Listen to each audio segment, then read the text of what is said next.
In today's video, I am going to teach you how to password protect a page Shopify.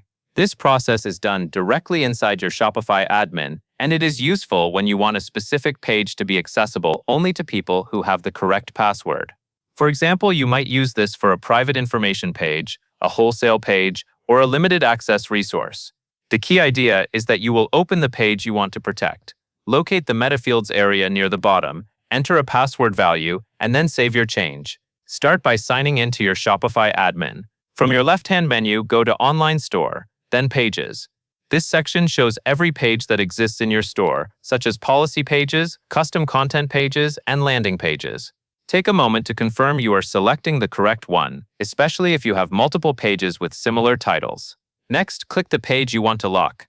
This opens the page editor view where you can see the title, the content, and other settings tied to that page.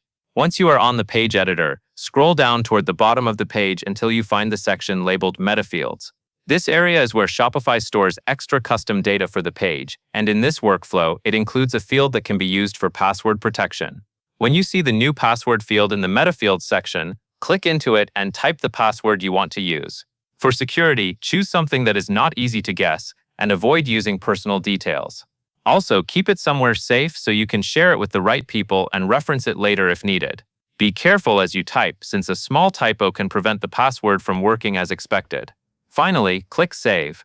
Saving is important because Shopify will not apply your update unless you store the change. After it saves, the page is now set up with the password value you entered in the Metafield section. That covers everything you need to know.